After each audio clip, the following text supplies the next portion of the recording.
In the second year of King Darius, shortly after building on the temple had resumed, the prophet Zechariah received 8 visions in one night. These visions form a chiasm that answers the dilemma posed by Haggai about how the people pronounced unclean in all their works would be made clean. This is followed up by the dilemma of how Zerubbabel, from the line of Jehoiachin, which had been cut off from being God's signet, is now restored. The inner layer of the chiasm reveals how God will restore Israel as his nation. In our previous teaching, we examined the first part of the inner layer of the chiasm, which is found in the 4th vision. In this vision about Joshua's filthy garments being removed, we learned that it was only through the coming of Messiah, seen in Zechariah's vision as the angel of the Lord, that the people will be cleaned. Now, once clean, Joshua has unlimited access to the holy God. And this takes us to the 5th vision, which makes up the second half of the inner layer of the chiasm.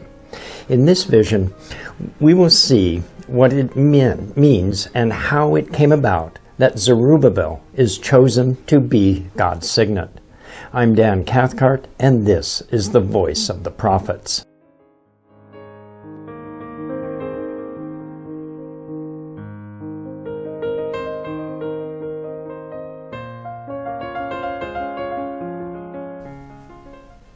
To set the stage for examining Zechariah's 5th vision, which centers around Zerubbabel, we need to know a little more about him. Now, the Davidic line through King Solomon was apparently cut off just before the Babylonian exile, when God declared that King Jeconiah, also known as Coniah, would no longer be his signet ring. Jeremiah 22, verse 24. "As I live, says the Lord, though Coniah, the son of Jehoiachin, king of Judah, were the signet on my right hand, yet I would pluck you off." Jeremiah goes on to declare that Jeconiah would be counted as childless because none of his sons would sit on the throne of David. However, the chronicler records that he had more than one son, depending on how the passage is read. So let's go to 1 Chronicles 3, 17 through 19a. "And the sons of Jeconiah were Assur, Shealtiel, his son, and Malchiram, Pedaiah, Shenazar, Yechemiah, Hoshama, and Nedabiah. The sons of Pedaiah were Zerubbabel and Shemaiah.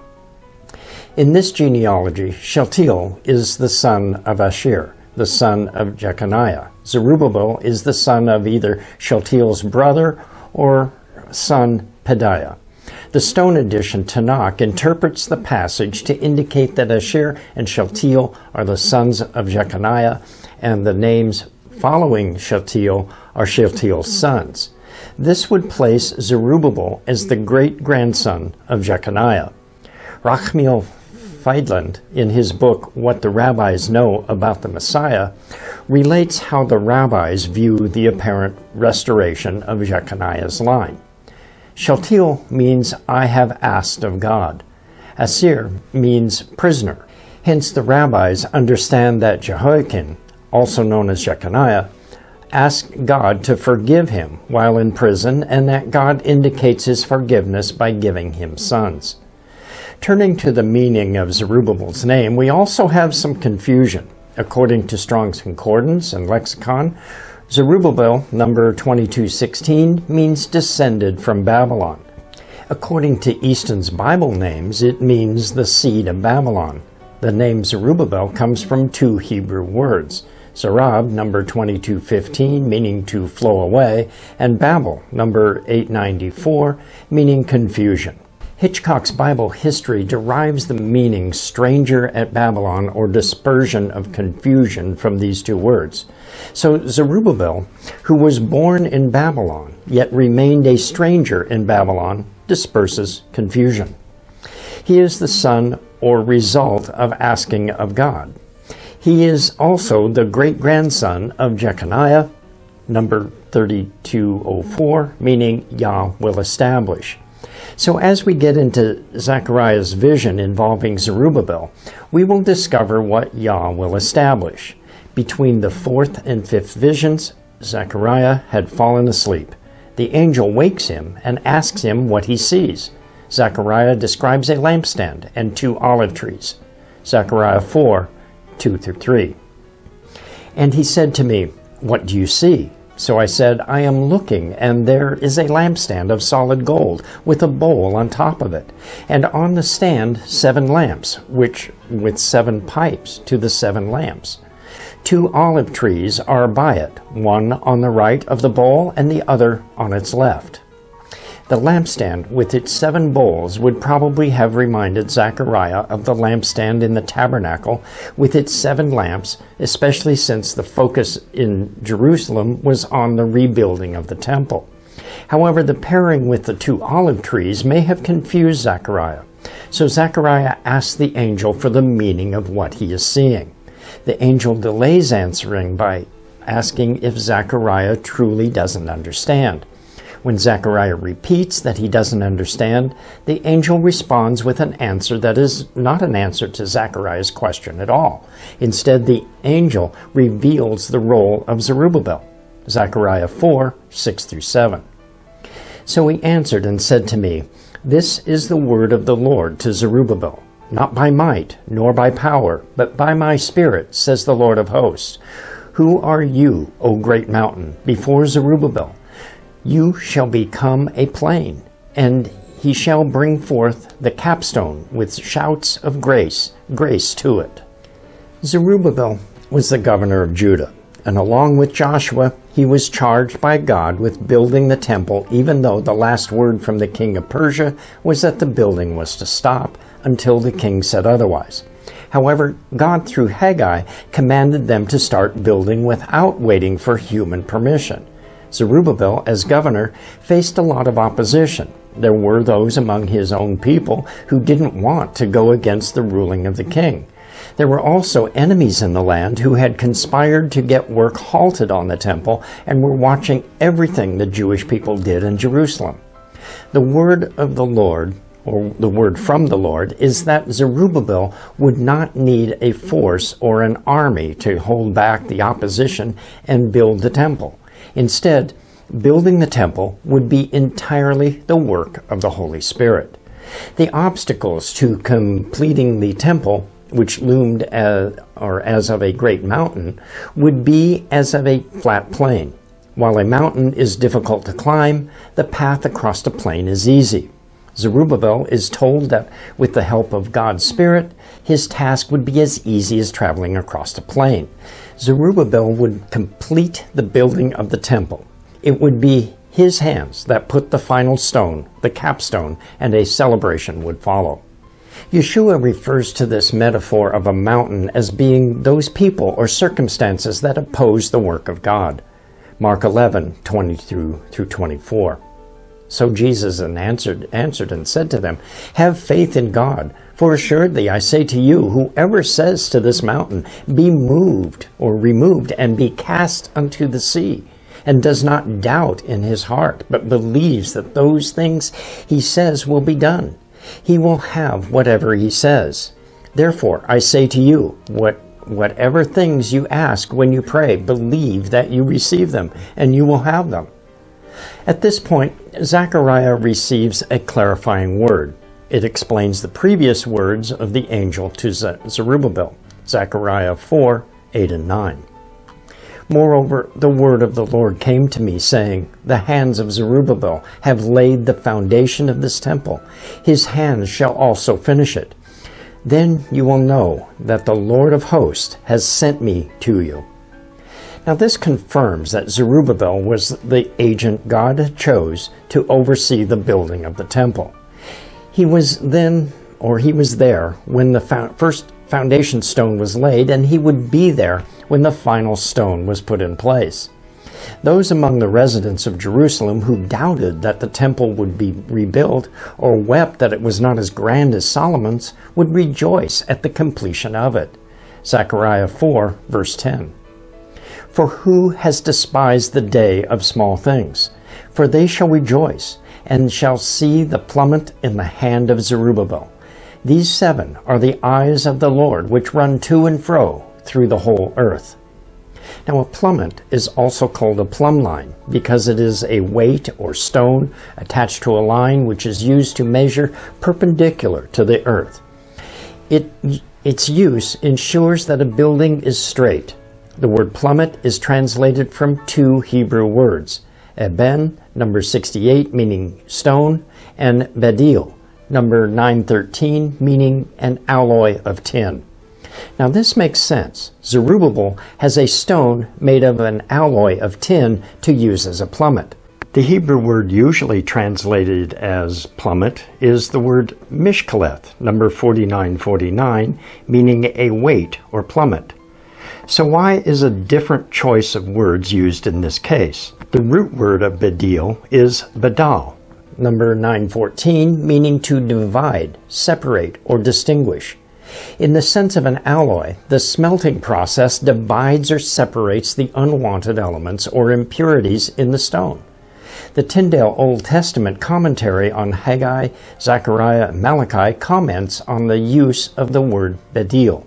The verb bedal, from which the noun bedil is derived, means to separate, and evidently the Syriac translators understood the term as an adjectival form of the verb. The stone would then symbolize the separated, holy nature of the Jewish community. Zerubbabel not only builds the temple using measurements, but he also separates out the impurities of the Jewish people. He makes sure that not only the building, but the people are straight.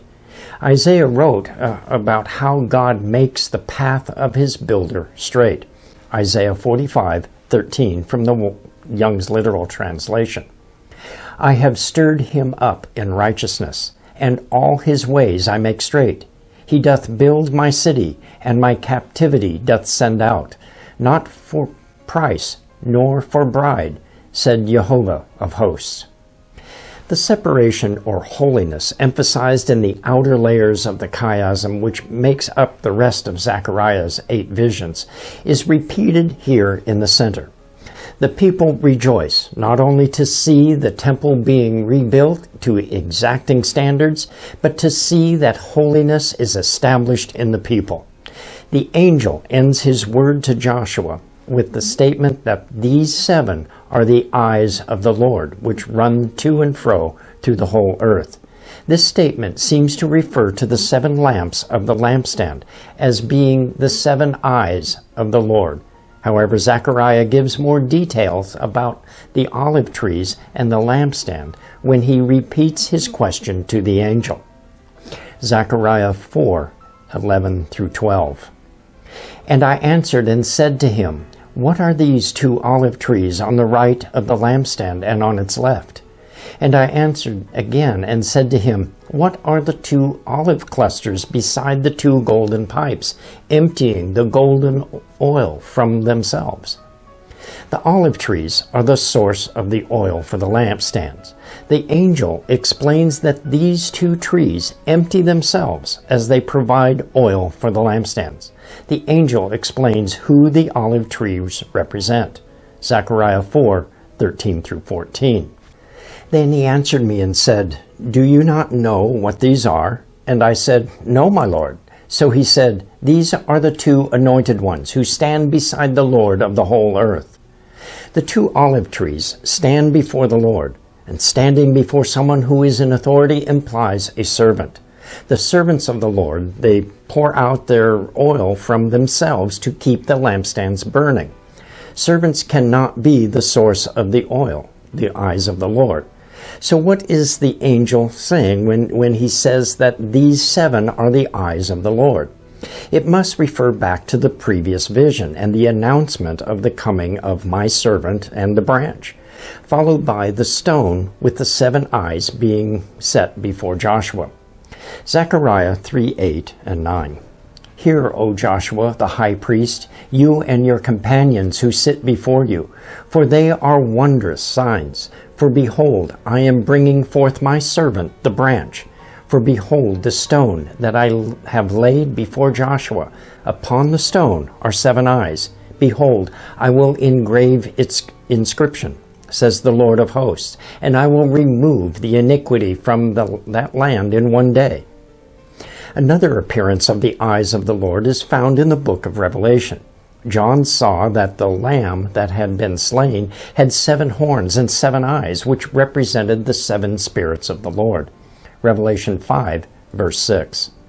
And I looked, and lo, in the midst of the throne and of 4 living creatures, amidst the elders, a lamb stood, as if it had been slain, having 7 horns and 7 eyes, which are the 7 spirits of God sent forth to all the earth. The stone with the 7 eyes is Messiah Yeshua, the servant and the branch. These 7 see the building of the temple, and with the people rejoice. The next question is, who do the 2 olive trees represent? We know that they are servants of the Lord. In the context of Zechariah's visions, these 2 would be the high priest Joshua and the governor Zerubbabel. In the previous vision, Joshua stood as high priest for the Lord, for the nation before the Lord. Joshua's filthy robes, representing his own iniquity and the iniquity of the people, are removed. He is given clean garments and granted unlimited access to the Lord. Zechariah 3, verse 7. Thus says the Lord of hosts, if you will walk in my ways, and if you will keep my command, then you shall also judge my house, and likewise have charge of my courts. I will give you places to walk among those who stand here. Zerubbabel was commissioned to build God's temple with a plummet that not only makes sure that the physical structure is aligned properly, but one that separates out the impurities of the people. These 2, Joshua and Zerubbabel, stand before the Lord. This takes us to the lampstand. Joshua and Zerubbabel are pouring out their oil into the lampstand. Their mission is to purify the people, remove all impurities, and build a holy temple to the Lord. The lampstand must therefore be the cleansed and separated community of worshipers for the newly built temple. In support of this view, John in the book of Revelation sees Yeshua standing among the 7 golden lampstands. Revelation 1, 12 through 16. Then I turned to see the voice that spoke with me, and having turned I saw 7 golden lampstands, and in the midst of the 7 lampstands one like the Son of Man, clothed with a garment down to his feet, and girded about the chest with a golden band. His head and hair were white like wool, as white as snow, and his eyes like a flame of fire. His feet were like fine brass, as if refined in a furnace, and his voice was as the sound of many waters. He had in his right hand 7 stars, and out of his mouth went a sharp 2-edged sword.